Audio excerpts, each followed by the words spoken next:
everyone, and welcome back to the final session of our Fruits of the Spirit Summer Devotional Series. We are on devotional number 9, talking about self-control today. So when I think of self-control, there are so many areas in my life that I need self-control, and I can only imagine in your life as well. As I've been thinking about this video, a story that pops into my mind that just keeps coming back is a time that I needed some self-control, and fortunately the verse from 1 Corinthians 10:13 came into play, and God did not let me be tempted beyond what I could handle. It was several years ago. John and I were driving down the 5 freeway in Orange County, and all 5 lanes on the right were all jam-packed and stop-and-go traffic. We were in the carpool lane going down the left-hand side of the freeway and going at a decent speed. And in that lane, you always have to be careful because you never know who's going to break the law and cross over the double yellow lines and cut in front of you. Well, sure enough, this day that happened.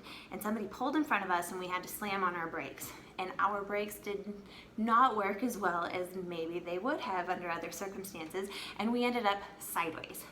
Cement pylon on this side of us, stopped cars on that side of us, and here we are sideways. Well, I think it was a miracle of God that we got going straight again without hitting anything. But I have never been so afraid before and never been so angry that somebody would be so selfish and rude to do something so illegal and almost kill me. Well, the car that had done that had pulled back into the traffic for whatever reason, I don't know, 15 cars down, and so we were about to pass them. And in my anger and road rage, all I wanted to do was take a brick and throw it out my window and hurt them and scare them as much as they had scared me. Well, fortunately, there were no bricks or any other weapons in my car. So when God says He won't allow us to be tempted beyond what we can control, that apparently was the case, because I could not act on my temptation and I did not cause something that would have put me on your news channel that night. Fortunately, God was with me that day, and I just remember that as a moment that I needed more self-control than I actually had. But we need self-control when we are angry. How often is that the case? We hear far too many news stories of angry people losing their self-control and causing tragedy. It happens in domestic cases. It happens on ball fields. It happens in our neighborhoods. And then it's on the news that yet again another person has done something in their rage and caused tragedy. We need self-control. What about in our guilty pleasure areas? I say guilty pleasures because maybe not all of it's bad. Maybe not all of it is a sin, but it's something that is on that line that we may or may not need self-control with. Let's think about our food intake as a guilty pleasure. Do you stress eat? Do you eat when you're upset or sad about something? Maybe we need a little more self-control about when we go to the refrigerator, how much we're eating, what types of food that we're eating. What about how much TV we watch? I know I can be guilty of watching a lot of TV, but the question is, am I watching too much of it? Am I watching the wrong types of shows? What about the books that we read, the magazines that we read, the websites that we browse? Are they healthy for us? I mean, even when it comes to social media or shopping websites, I'm not just talking about the negative things we all know we should not be looking at, but things that can be good and can be helpful. Do we need more self-control with them? Let's think about our self-medicating. Do you need more self-control with that? I hope that you have not gotten too deep into prescription medications, over-the-counter medications, or something else that you are giving yourself to make you feel better, but do you need self-control in that area? What about alcohol? Not necessarily a sin, but it can be for certain people. I know that there's a lot of talk right now, or at least some talk, maybe there should be more, about the mom alcoholic. All of a sudden it's become okay in culture for our play dates with our kids' friends and their parents to turn into a time that we're drinking wine or other alcoholic beverages. And that's not necessarily a bad thing if we can have enough self-control with it. But I know that I've read stories from one mom was talking about how she found that she was drinking almost an entire bottle of wine each day by herself. She would start in the afternoon with her neighbors as she waited for the kids to come home. Then the kids would come home and she'd start cooking dinner. She's drinking a glass as she cooks. She drank another glass as she had dinner, and then one more after dinner. And before she knew it, she was finishing off an entire bottle by herself every day. Maybe not the best thing you need to do every day. Occasionally, okay, but perhaps she needed a little more self-control, but culture told her it was okay, and so she didn't see that as a problem for a very long time. Yeah, we have to be careful with what's socially acceptable. Not all of them are bad, but we need to ask God whether or not something is good for us or how much we should be allowed to take that in. Romans 14 talks about how there's different standards for different people. Paul's talking about clean and unclean food, and how for some people they need to be eating that clean food to keep themselves from sinning, but others may have a stronger faith and don't need that. And yet those who don't need the clean foods shouldn't be tempting those who do need the clean foods to be eating the non-clean foods, because for them it's not okay. We're all different, and how we relate to the things that we take in is going to be different. So we're going to be allowed different things, but we need to be self-controlled in what we believe we're allowed to have. The other area that I really think about that we need self-control in is our speech. The Bible has a lot to say about the dangers of our tongue. And so I want to talk about that for a little while, and just hope that you can maybe think about how you use your speech and whether it's healthy and upbuilding to other people, or whether it can be damaging. We all know that gossiping is wrong, and yet it's so fun to see someone react when we can share juicy information with them. We like to talk about others because it can make us look better to make them look worse, or just because we want to share that juicy information. But is it our information to share? Is it our job to cause somebody to look better or to look worse? And unfortunately, most of the time it's causing them to look worse, and we should not be sharing that information that's not ours to share. Do you fight fair, with your spouse? A lot of us can get into a lot of trouble by saying things that we don't mean when we get into fights. Is that you? I know I'm guilty of it many times. You always do this. You never do this. We can't fight that way, because that's not true. They don't always and never do those things, or saying that they are a certain way rather than acting a certain way. That can really make a person feel awful if you tell them that they are selfish all the time. Is that really how they are?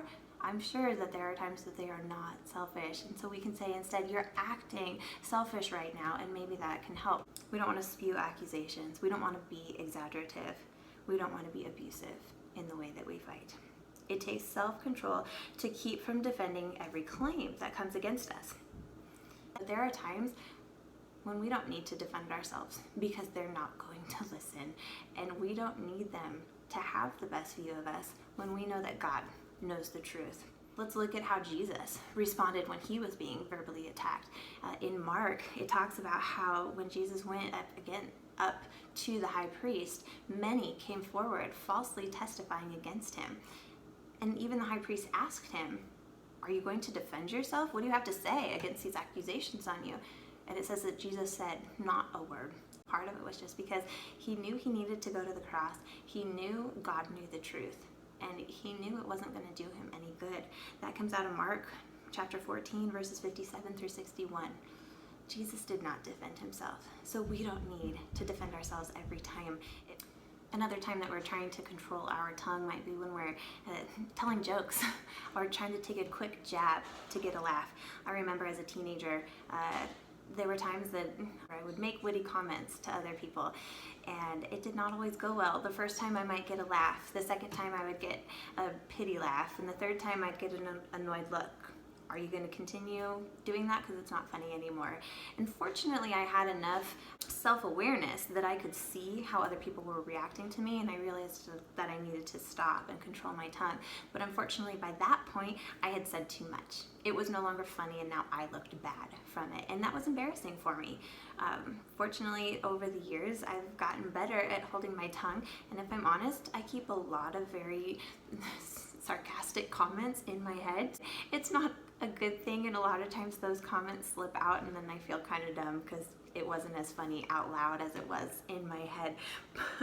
But that's just me and something that happens to me, and I realize that a lot of times sarcastic comments can be hurtful to other people, so I don't want to say those out loud. I'd prefer not to even be thinking them, but unfortunately that's what goes through my mind sometimes. But I know that there's a lot of people who will make a comment after somebody else says something that is just not kind to that person. It might be funny and it might get a laugh, but that other person feels bad because they've just now been made fun of. So we need to have some self-control even when we're trying just to be funny, because it can still be hurtful. I hope that my tongue is something that brings goodness to the world, something that builds people up, something that's helpful and useful, and not something that's going to tear others down. Another thing that comes to my mind as I think about holding my tongue and being self-controlled is just in complaining. We can get so wrapped up and could get caught in this cycle of complaining and a negative attitude, and the more we express that, the more we're going to draw others around us. Another story that I remember is when I was in college, I was in a choir, and the girl who I was assigned to sit next to, she and I would spend most of our rehearsals complaining about the rehearsal, about the director, about whatever was going on, about the weather was too hot, or this and that. And I don't know if she started it or if I started it, but either way, we ended up getting into this really bad habit about spending every rehearsal complaining. And I remember at one point, she was finally the one who said, we need to stop being so negative. And it really changed the rest of the year for us. It made coming to rehearsals a lot better. But we were caught in this cycle of negativity, and we had brought each other down through it.